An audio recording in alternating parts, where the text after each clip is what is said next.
Hey guys, it's Eric Mulero with the Mulero Group, and today we're talking to Mikaela Rios from Imagine Gurus, and she is a great home stager that we have in the area here.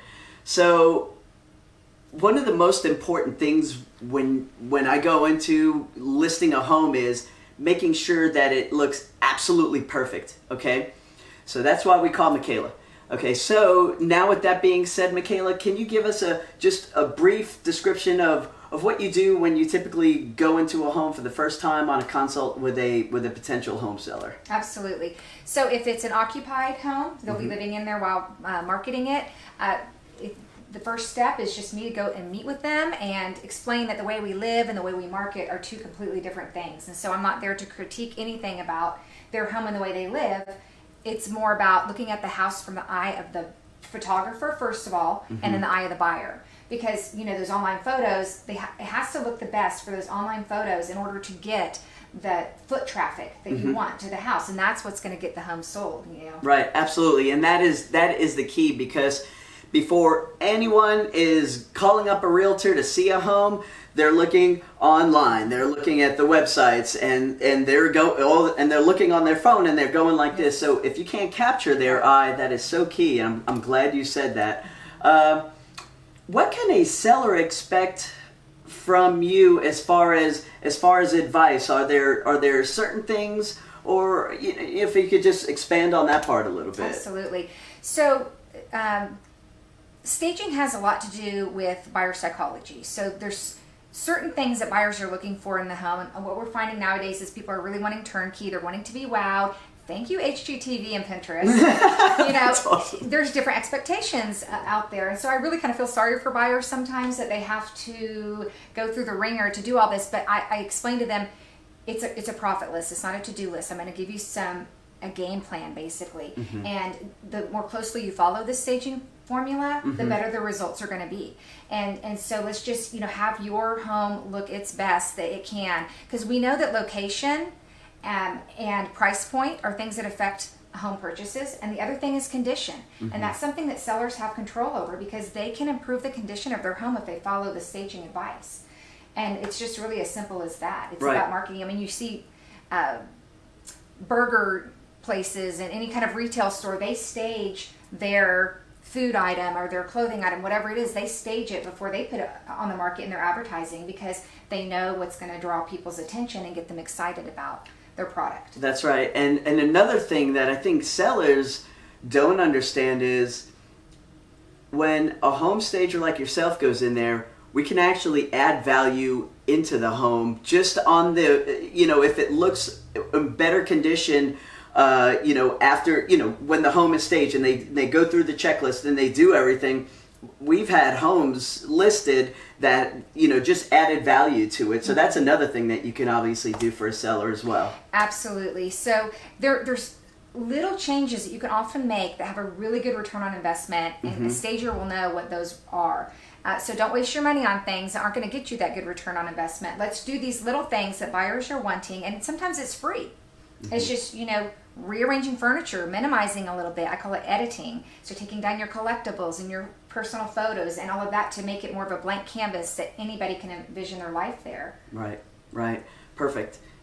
So a lot of times people want to remodel a little bit before they list their home. And that's where you really need to consult with a stager, because there are definite times that I would say, yes, that would be worth it. And there's things I would say, don't do that.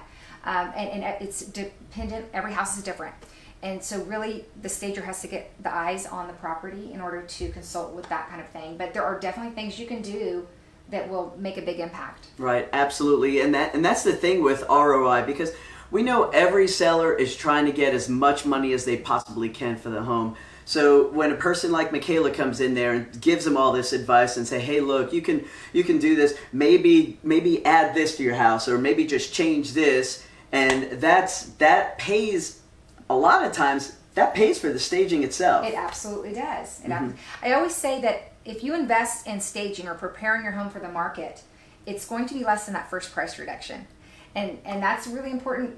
You have carrying costs. When you have your house on the market, you're paying sometimes mortgage, your utilities, Plus, the longer it's on the market, the lower the price drops, either with buyers offering something lower or you decide to do a price drop. So staging or preparing your home for the market counters all of that and is supposed to prevent it. Right. Mikaela, what are some things that you do for, when someone has a home that's vacant, that they don't, they're not living in it anymore, and they're going through a consultation with you? What are some of the things that you can do to help them? Okay, so good question. So I talked earlier about occupied staging, and that's if the owner is occupying the home. Then there's something called vacant, when it's empty, and that can be a problem because 81% of people can't visualize a home's potential unless you show it to them. And National Association of Realtors did a study on that.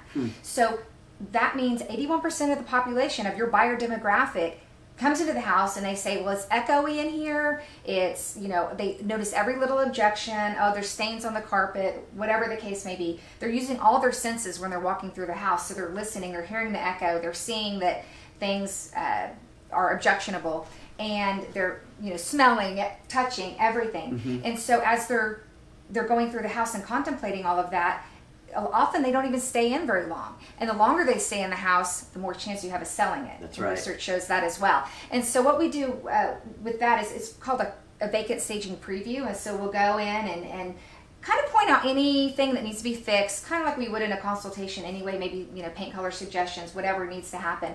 But then we give them a quote on what it's going to cost to stage certain key areas of the home, not the whole home. It's not like a model home, but there's usually a few power rooms that we want to pay attention to that really make an impact with buyers. So we'll suggest that we stage that and give them a cost, and again, it'll be less than the first price reduction. Absolutely. No, I totally agree with you. Okay, Mikaela, do you have any scenarios or any situations that you've been in where that your staging directly impacted a sale? How much time do you have? That's awesome. I have lots of stories. I'll give you a couple of recent ones. Cool.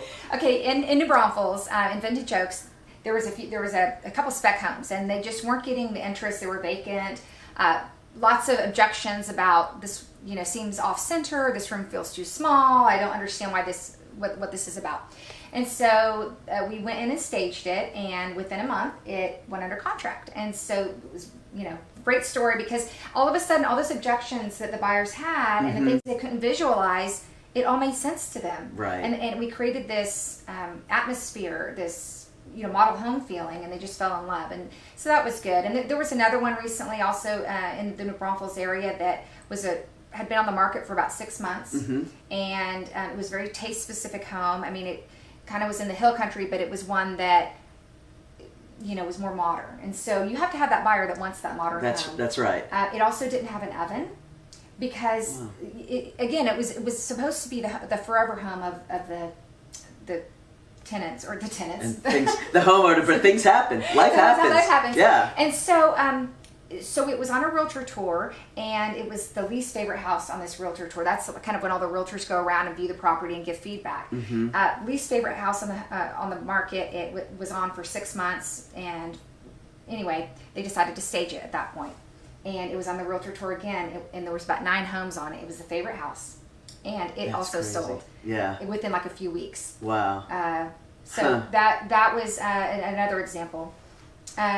And then one more in New Braunfels. It was a historic home. So we tried when we staged to pay attention to the architectural detail of the home. So if it's a mid-century home, we're going to stage it with mid-century furniture.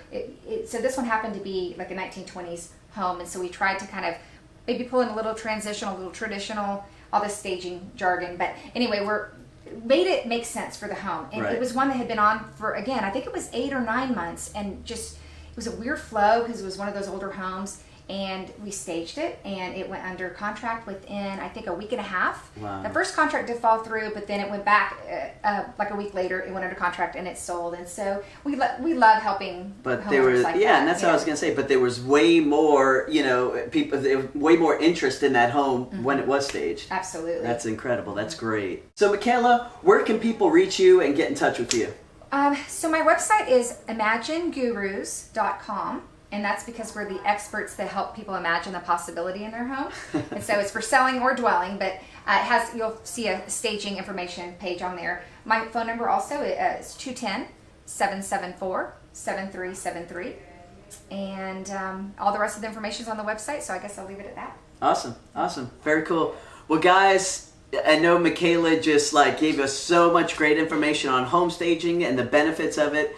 And when you're ready to sell, obviously give me a call, Eric Mulero with the Mulero Group, 512-351-1911. Thank you so much. Have a great day.